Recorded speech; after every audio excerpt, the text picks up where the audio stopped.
Assalamualaikum warahmatullahi wabarakatuh. Alhamdulillahilladzi bi ni'matihi tatimmus shalihat wa bi fadlihi tatanazzalul khairat wal barakat wa bi taufiqihi tatahaqqaqul maqasid wal ghayat. Allahumma salli wa sallim wa barik ala sayyidina wa maulana Muhammad wa ala alihi wa sahbihi ajma'in, amma ba'd. Hadirin jamaah sekalian yang dimuliakan Allah, kembali kita lanjutkan kajian kita sebagaimana biasa, bab ghurur. Bab orang-orang yang tertipu dengan dirinya sendiri. Jadi kemarin kita sampai pada beberapa kondisi, beberapa contoh awal di muqaddimah yang disampaikan oleh Imam Ghazali. Orang-orang yang pada dia menganggap dirinya itu sudah baik atau sudah benar, ternyata dia tertipu dengan dirinya sendiri. Jadi kita lanjutkan masih muqaddimah. Qala al-musannifu rahimahullah ta'ala, wa minhum man lam yumayyiz baina ma yas'a fihi li nafsihi wa baina ma yas'a fihi lillahi ta'ala kal wa'idhi alladhi gharduhu al-qabul wal jah. Wa minhum man yatrukul ahamma wa yashtaghilu bi ghairihi. Wa minhum man yatrukul fardha wa yashtaghilu bin nafilah. Wa minhum man yatrukul lubaba wa yashtaghilu bil qashri kalladhi yakunu hammuhu fi salati maqsuran ala tashihi makharijil hurufi ila ghairi dhalika min madakhila la tattadhihu illa bitafsilil farqi wa darbil amthilah. Di antara mereka yang maghrur atau tertipu dengan dirinya sendiri adalah orang yang tidak bisa membedakan antara melakukan sesuatu untuk kepentingan dirinya dengan melakukan sesuatu untuk Allah Ta'ala. Seperti kalwa'id, si orang yang memberikan mau'izah atau si penceramah yang tujuannya dari ceramah itu adalah al-qabul wal jah, mendapatkan penerimaan dari manusia dan mendapatkan kedudukan daripada manusia. Nah, ini diantara contoh orang yang maghrur. Orang yang berilmu, menyampaikan ilmu, menyampaikan ceramah, menyampaikan mau'izah, tujuannya untuk mendapatkan penerimaan dari manusia, mendapatkan tempat di hati manusia. Jadi menganggap dia itu sudah berbuat luar biasa, berceramah, memberikan ilmu yang nampak sekilas itu adalah dia lakukan untuk Allah, untuk agama Allah, tapi dalam hatinya dia begitu bersemangat menyampaikan ilmu, menyampaikan ceramah, dalam hatinya ingin agar manusia menerima keberadaannya, memberikan tempat kemuliaan baginya.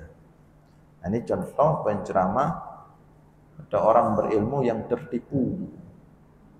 Nah, kalau memang betul-betul dia karena lillahi ta'ala, maka dia tidak akan pernah berharap dari ilmunya itu kecuali Allah.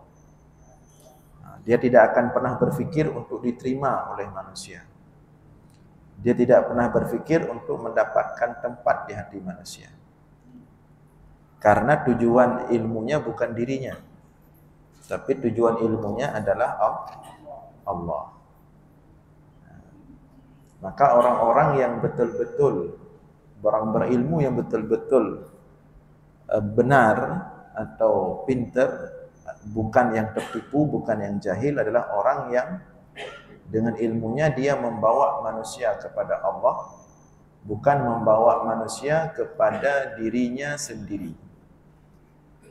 Bukan membawa manusia kepada dirinya sendiri, tapi dia membawa manusia kepada Allah.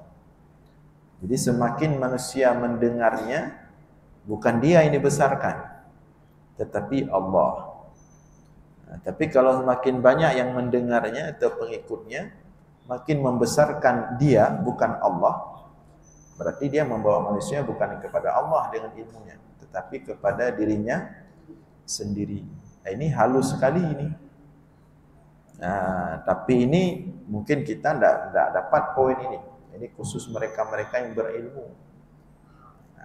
Bagaimana cara mereka mengetahui? Yang mereka lihat ke hati mereka masing-masing. Kita nanti ada di poin lain. Tapi di sini penting bagi kita, setingkat orang sudah berilmu masih bisa tertipu dengan diri mereka sendiri.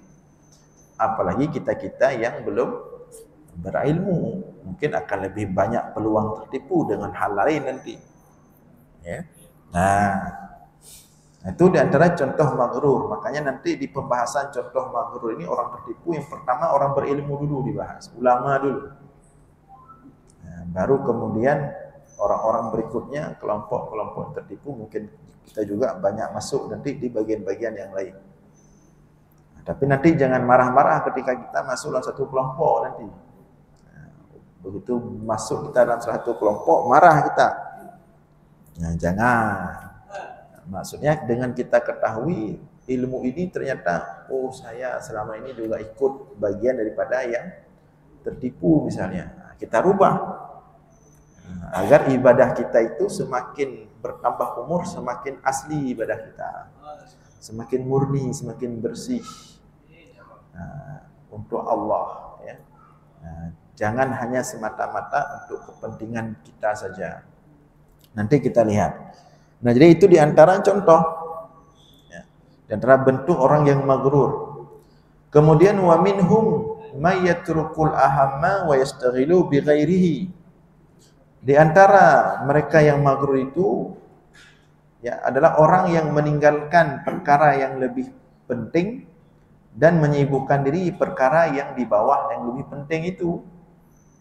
Nah, seperti orang yang keluarganya sendiri butuh kepada infak darinya, tapi dia sibuk berinfak kepada orang lain.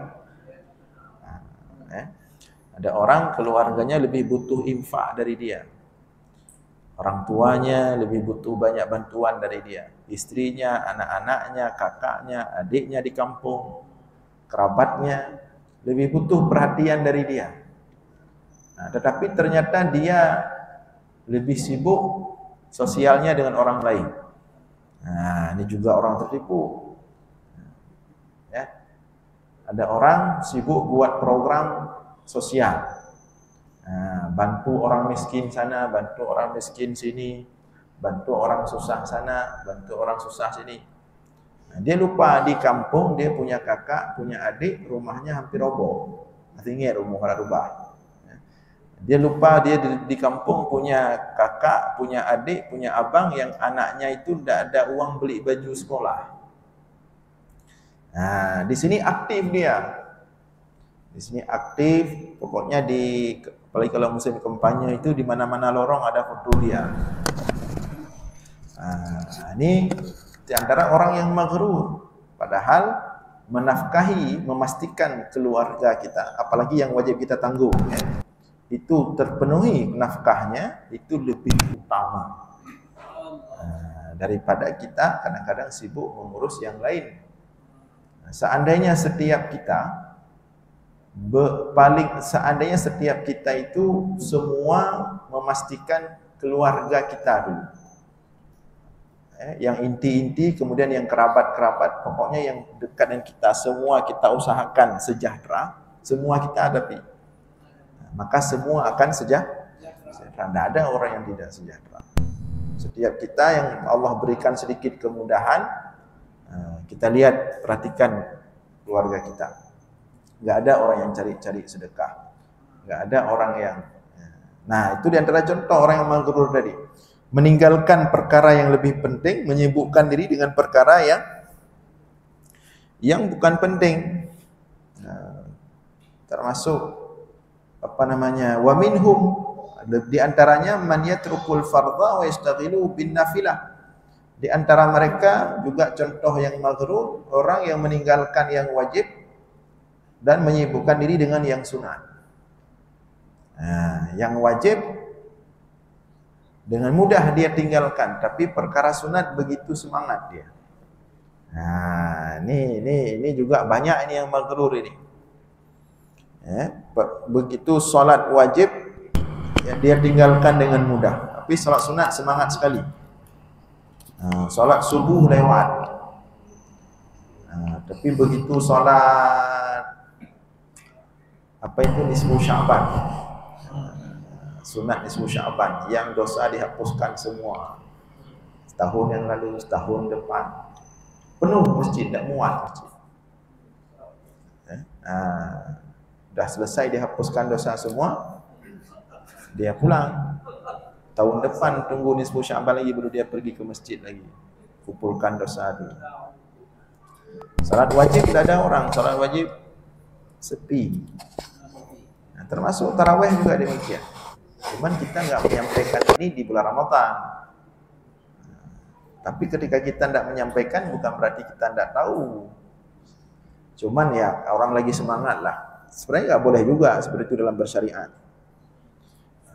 Maksudnya kita membiarkan orang ini sunatnya semangatnya luar biasa. Begitu yang wajib, tarawihnya penuh masjid. Begitu besok subuh tinggal 2 saf. Mau bagaimana ini? Ini mau apa sebenarnya? Bersyariat ini mau apa? Mau enak sendiri atau untuk Allah?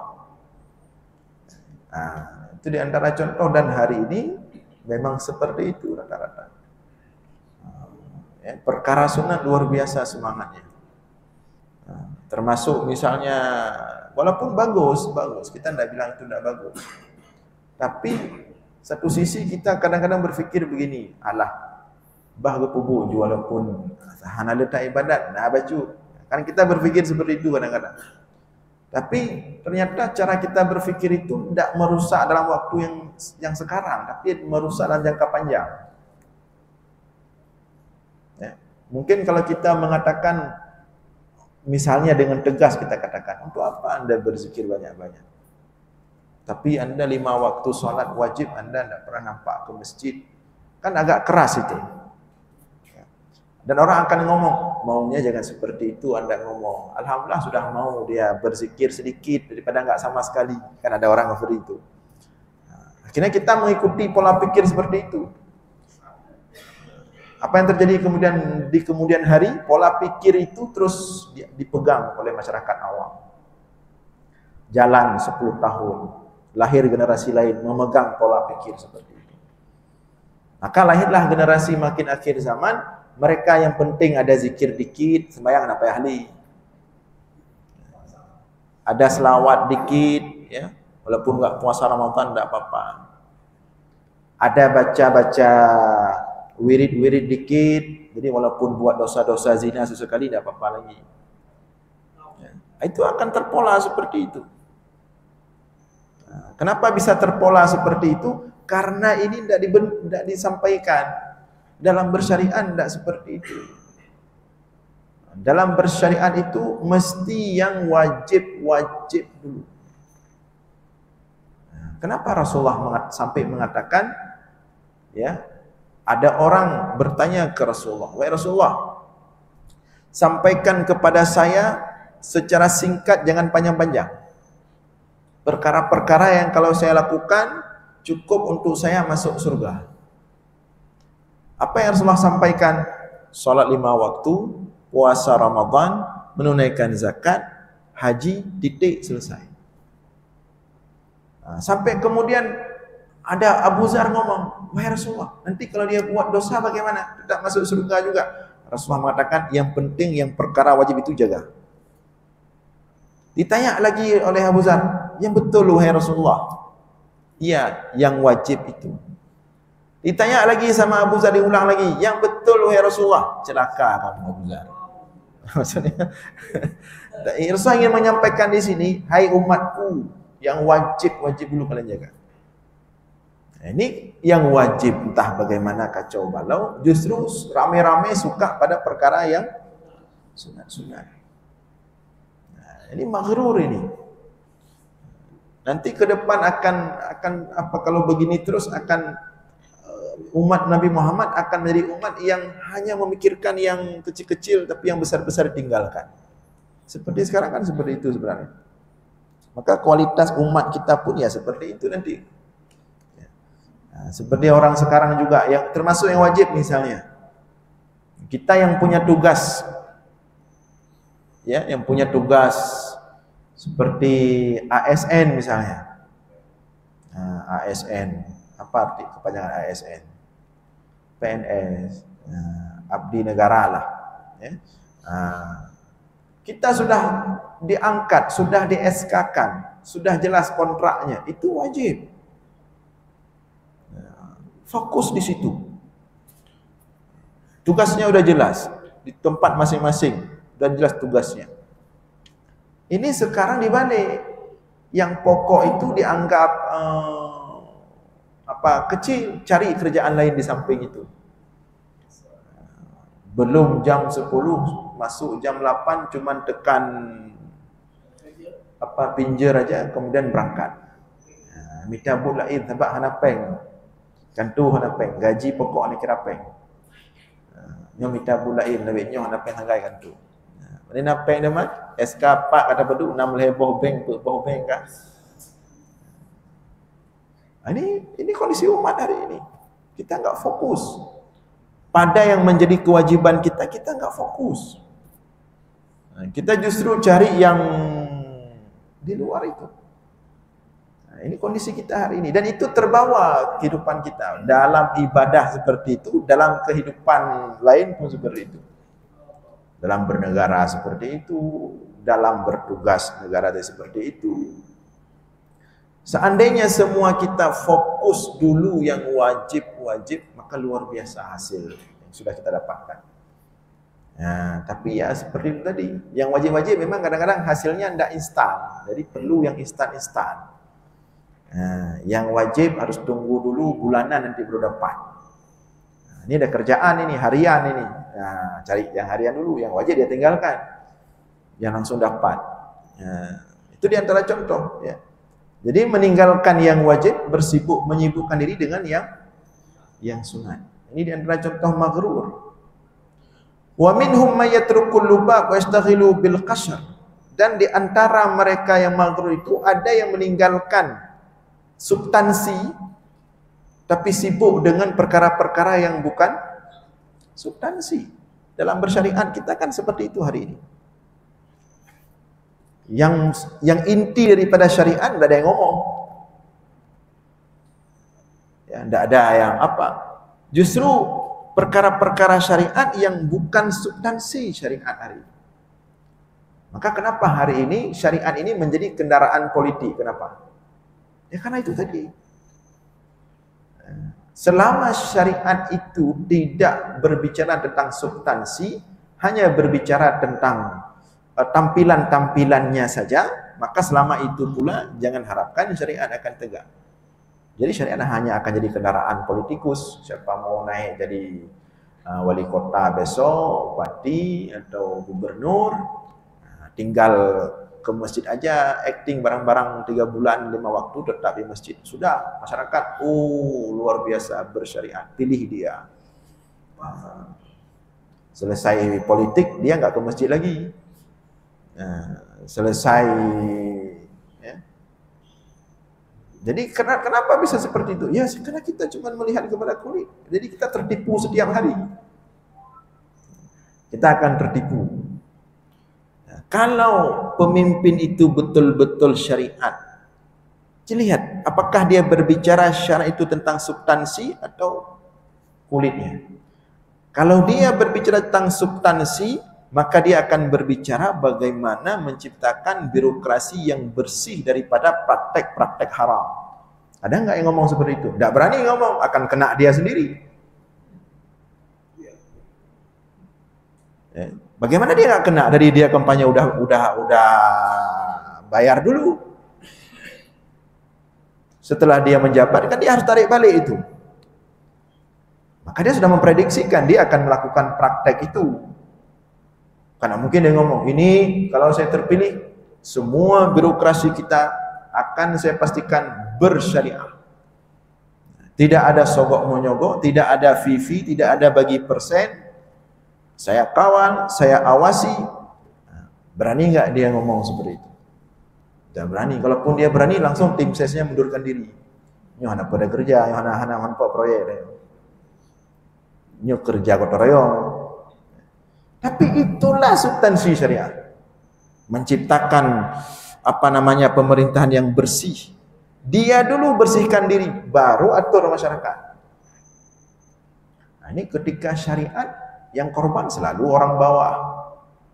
Selalu orang-orang yang mencari sesuap nasi karena lapar, bukan cari lebih. Sedangkan mereka petinggi-petinggi yang sudah ini tidak pernah tersentuh dengan syariat. Maka sampai kapanpun kita akan tertipu dengan mereka. Mereka tinggal atur-atur filmnya aja, nanti musim kampanye tahun depan berikutnya buat film baru. Nah, kita tengok aja. Oh, mantap. Dia kena pengek dia lawan dia. Karena kita bersyariat tidak substansi. Jadi kalau substansi syariat itu yang pertama pastikan dulu. Praktek-praktek haram dalam birokrasi harus bersih. Itu baru betul syariat. Karena Allah mengatakan dalam Al-Quran, Ya ayyuhalladzina amanu kulu mimma fil ardi halalan thayyiban. Wahai orang beriman, makanlah di muka bumi ini yang halal. Halal dulu pastikan. Kalau halal sudah dipastikan, insya Allah yang lain baik semua. Ini kalau halal. Kan Rasulullah dalam hadis itu, Rasulullah mengatakan, Rubba ash'as aghbar. Ada orang ash'as aghbar. Ash'as itu penampilannya compang-camping, rambutnya berantakan, pakaiannya compang-camping, penampilannya bagaikan wali Allah.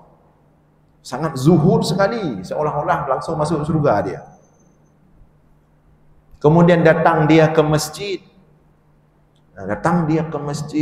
Berzikir, salat 2 rakaat, kemudian berzikir, kemudian berdoa, nangis-nangis.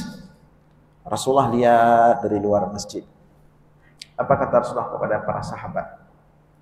Kata Rasulullah, mata'amuhu haram, malbasuhu haram, wa mashrabuhu haram, fa anna yustajabalah. Itu orang yang tadi kayak wali Allah itu zuhud sekali, itu makanannya makanan haram yang dia makan. Pakaian dia pakai dari uang haram. Minuman dari uang haram. Bagaimana mau diterima oleh Allah? Jadi hati-hati dengan pemimpin ajak-ajak kita untuk pakai baju putih semua, kita berzikir hari ini. Belum tentu itu betul-betul syariat. Dia untuk mengamankan posisi dia aja itu. Jadi kita harus jeli, tidak boleh langsung kita iyakan, apalagi di akhir zaman seperti ini. Dia untuk mengamankan biar kita ngomong, ini bapak ini bersyariat ini. Jadi dia aman kalau dia mau buat yang haram-haram tadi. Karena dia sudah membentuk paradigma masyarakat ke dia positif. Jadi di belakang itu kalau dia mau buat haram, dia udah. Kita harus hati-hati. Dan hari ini banyak yang nggak ngomong lagi masalah-masalah seperti itu. Kenapa? Karena yang seharusnya ngomong pun udah kena juga serpihan itu. Jadi kakak nak pegah balik mendu-mendu. Kakak kiban-kiban yang dia penting dan baca syariat kaju. Kenapa tadi? Karena itulah tadi yang kita sebutkan, orang dalam syariat meninggalkan substansi syariat itu tapi sibuk dengan yang ini kita seharusnya sudah lama bersyariat di Aceh ini harus sampai tahap ini, tidak boleh lagi. Jadi yang betul-betul syariat itu yang pertama pastikan dulu yang haram-haram ini. Sama-sama kita ketahui sekarang persoalan birokrasi kita rumit sekali. Itu bagi persen itu fee itu ya. Sampai-sampai hampir kita itu bukan hampir kita mengatakan itu sudah menjadi hal yang bukan hal yang biasa lagi, mesti kita lakukan. Ya, kan hampir itu. Cuma sekarang kita haluskan, itu sudah susah hari ini kita hindari, itu sudah menjadi kenyu lagi biasanya jika wajib royong, aglah aja. Tapi perlu kita ingat, selama itu masih dianggap biasa, selama itu tidak dibersihkan, maka kondisi kita seperti orang tadi yang digambarkan oleh Rasulullah, orang yang nampaknya zuhud tadi, berdoa nangis-nangis, tapi tidak ada arti apa? Capek kita berdoa, doa kita rupanya tersangkut di plafon masjid. Kebetulan waktu buat plafon itu dana aspirasinya bagi 60-40. Enggak, kalau masjid ini insya Allah halal semua. Ada masjid lain misalnya, ini mau buat kubah, jadi harus pakai pokir ini. Aspirasi siapa? Aspirasi fulan. Butuh dana 4 miliar. Kata yang punya aspirasi, boleh kita cairkan. Nah, tetapi bagi 60% untuk buat kubah dari 4 miliar, 40% untuk ya biasalah, kan begitu.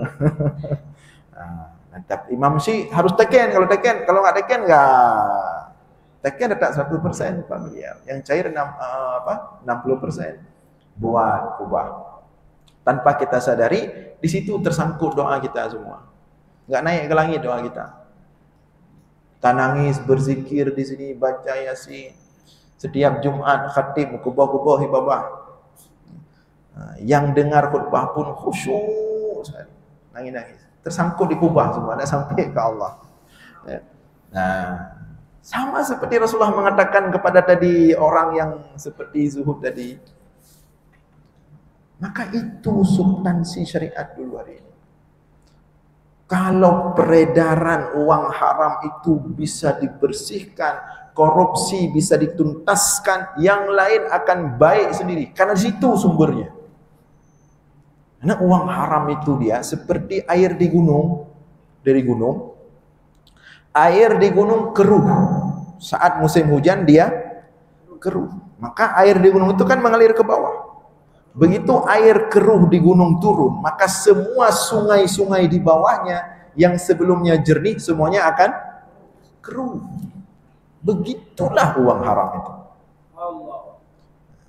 Tapi kalau air di gunung itu jernih yang mengalir ke bawah, maka sungai-sungai yang keruh sebelumnya akan terbawa jernih. Karena uang halal itu pasti berkah dia.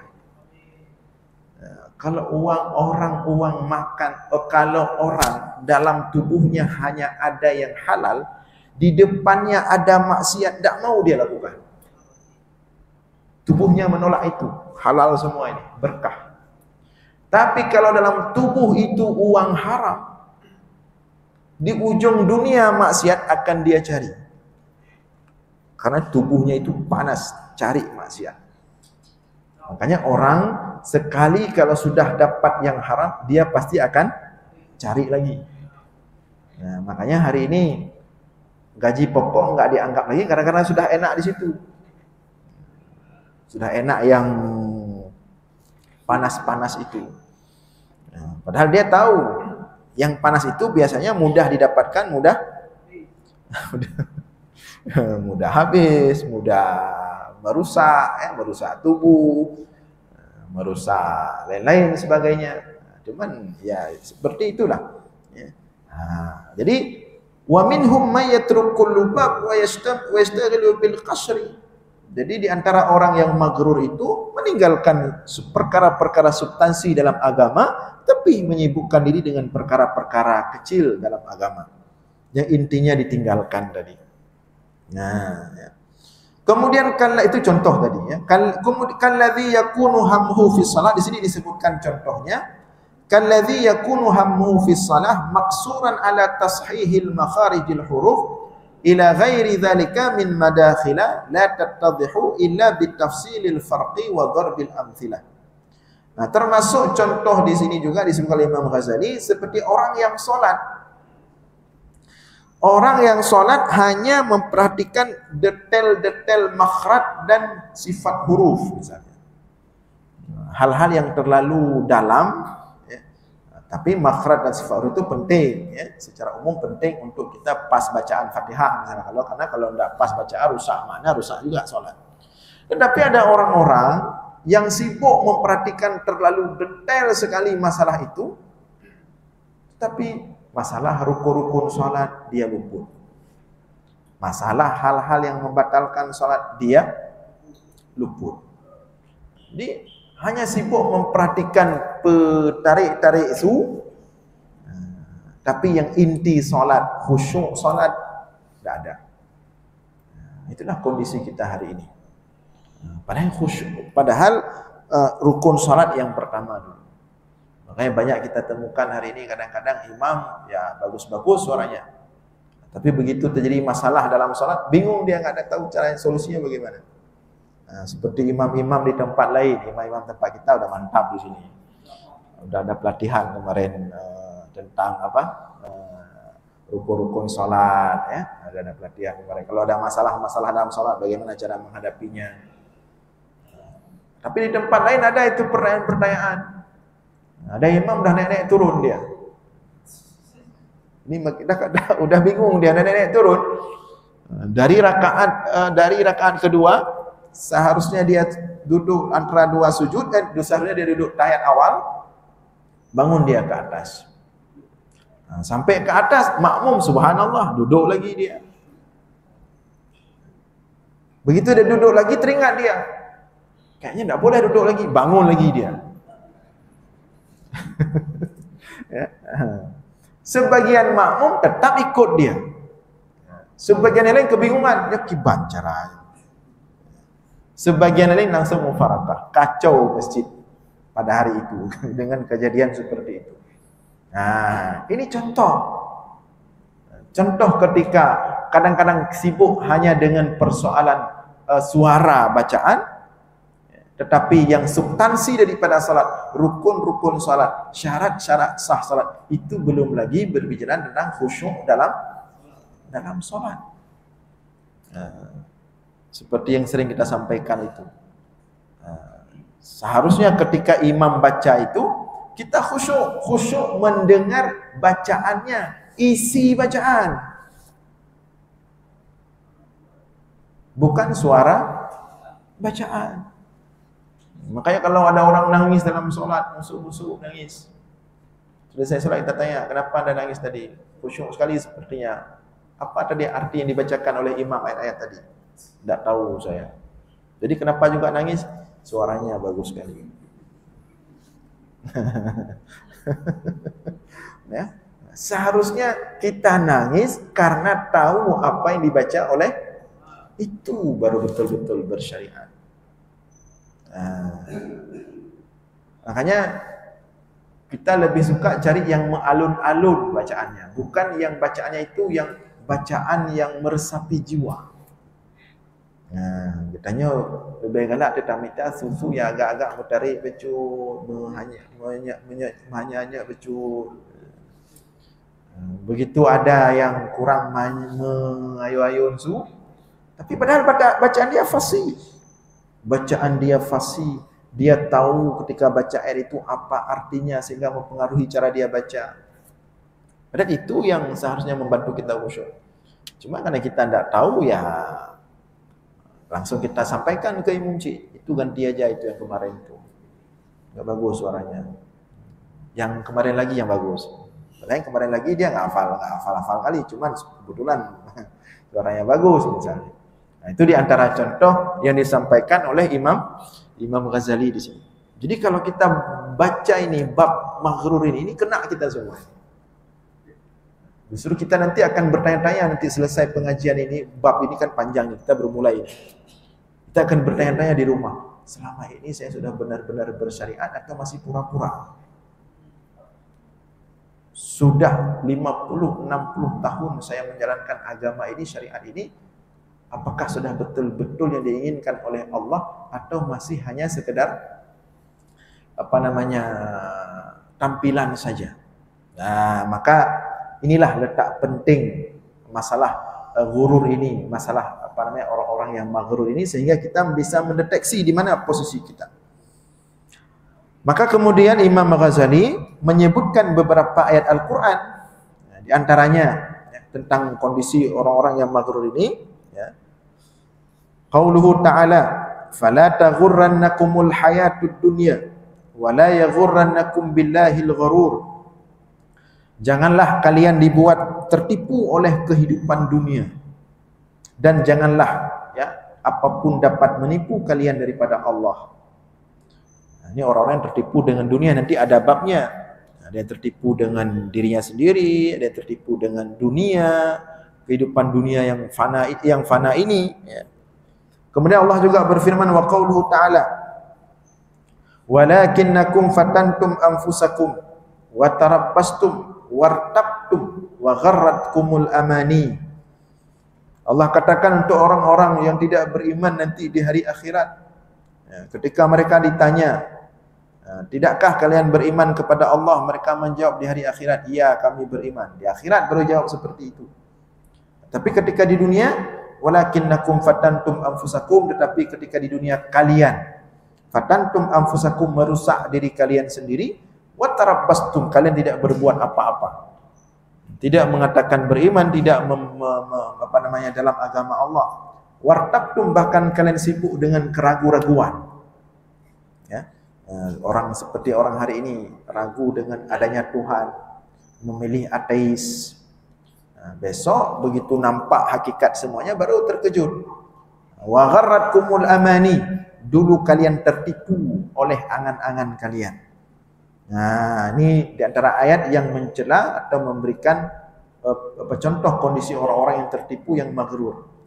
Wa qad qala Rasulullah sallallahu alaihi wasallam, dan Rasulullah juga bersabda. Ini beberapa ayat dan hadis saja diberikan contoh saja, sebagai contoh saja. Rasulullah bersabda, habadan naumul akyas wa fitruhum kaifa yaghbinuna saharal hamqa wajdihadahum wala mithqalu dzarratin min sahibi taqwa wa yaqinin afdalu min mil'il ardi minal mughtarrin. Ini luar biasa hadis ini. Habbadha, jauh sekali perbedaan antara tidurnya orang-orang yang cerdas. Arti tidurnya orang-orang yang cerdas, orang-orang yang maksud akyas ini orang-orang yang sudah asli, tidak ada lagi pura-pura dalam hidupnya. Dalam dia menyembah Allah sudah betul-betul ma'rifah, Tidak lagi banyak acting dalam hidup. Jadi wahabbadan, jauh sekali perbedaan tidurnya orang-orang yang cerdas dan buka puasanya orang-orang yang cerdas itu berbeda sekali dengan jaga malam atau saharnya orang-orang bodoh dan puasanya mereka. Nah, ada orang dia berilmu dan telah mendapatkan hakikat syariat ini, telah mengenal Allah dengan sebenar-benar ma'rifah, telah menjalankan syariat dengan sebenar-benar niat yang tulus dan bersih. Maka sedikit ibadah mereka mengungguli ibadah orang-orang yang sangat semangat sekali, tapi mereka itu maghrur. Jadi jauh sekali ibadah, jauh sekali nilai tidurnya orang-orang yang akyas tadi, dan mereka berbuka puasa. Malah mereka tidur mungkin tidak tahajud banyak-banyak. Siang mereka juga kadang-kadang berpuasa, tapi juga kadang-kadang tidak berpuasa. Namun dibandingkan dengan orang, ada juga yang tidak pernah tidur malam, tahajud dia malam misalnya, dan selalu berpuasa. Tapi mereka maghrur. Wala mithqalu dzarratin min sahibi taqwa wa yaqin, dan sebiji zarrah amalan dari orang yang benar-benar bertakwa kepada Allah, dari orang yang benar-benar memiliki keyakinan kepada Allah, afdal, itu lebih baik daripada seisi langit dan bumi ibadah yang dipersembahkan oleh al-mughtarrin, orang-orang yang maghrur, dari orang-orang yang tertipu. Nah, makanya seperti juga kata Imam Ghazali dalam riwayat yang lain. Jadi ada kondisi kata Imam Ghazali ketika syaitan ya, yang mengganggu manusia itu lewat masjid. Melihat di dalam masjid ada satu orang alim, tapi yang betul-betul alim ya, bukan alim yang maghrur. Betul-betul alim karena Allah. Dia tertidur di pojok masjid. Kemudian ada yang lain, tapi ini bukan kita, orang ini ikut contoh orang lain ya. Ada orang lain yang sedang sholat, sedang baca Al-Quran, sedang berbagai macam ibadah. Begitu syaitan itu lewat, yang dia takuti adalah si alim tadi yang tidur, ketimbang yang lain sibuk beribadah. Kenapa dia lebih takut si alim itu, yang satu orang itu, padahal ibadahnya nggak banyak-banyak? Karena dia beribadah betul-betul karena Allah. Nah, yang lain beribadah juga, tapi tidak sepenuhnya karena Allah. Nah, si syaitan sudah memprediksi itu. Karena kan syaitan kenal dia sama kita, sangat kenal dia. Kita kalau sesama kita kan kita nggak kenal baik, di depan baik semua. Ya. Nah, di belakang kalau tentu. Kalau syaitan kan tahu dia. Nah, syaitan tahu dia bagaimana kondisi kita di masjid, bagaimana kondisi kita di rumah, kan tahu dia. Dia cek semua itu. Ya. Jadi dia tahu. Nah, itu yang tidur itu, itulah yang betul-betul mengenal Allah. Itulah yang betul-betul ma'rifah. Itulah yang betul-betul beribadah kepada Allah. Ada syaitan sudah mendeteksi, ini orang hatinya bersih, orangnya nggak suka banyak cengkonek. Nah, kalau beribadah kepada Allah betul-betul, maka takut syaitan. Orang-orang yang mukhlisin itu takut syaitan. Nah, itu orang yang tidur itu, dia walaupun nanti masjid itu katakanlah tidak ada AC misalnya, masjid itu panas, masjid itu ini, dia tetap khusyuk beribadah kepada Allah. Tetapi yang lainnya itu karena kebetulan sejuk aja dalam masjid semangat beribadah.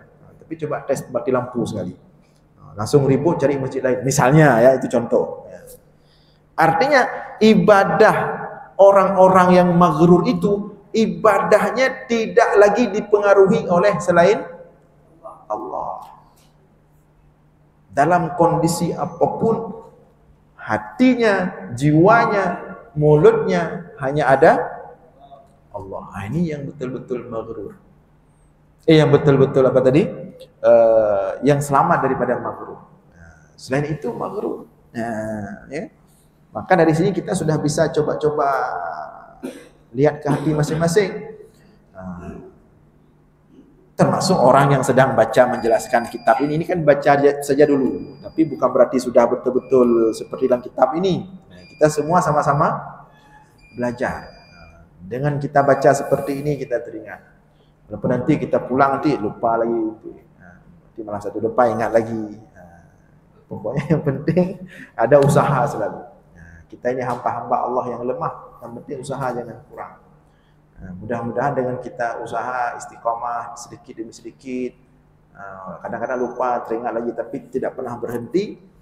Setidaknya walaupun dalam berusaha itu ada kekurangan, ada kelemahan, Allah matikan kita saat kita benar-benar dalam keadaan sedang betul-betul bersih hati kita. Tapi kalau tidak ada usaha sama sekali, ya dikhawatirkan. Jadi itu diantara beberapa ayat dan hadis. Berhubung sudah masuk waktu insya Allah kita lanjutkan malam Sabtu depan. Mudah-mudahan ada manfaat. Aqulu qawli hadza wa astaghfirullah li wa lakum. Wassalamu alaikum warahmatullahi wabarakatuh.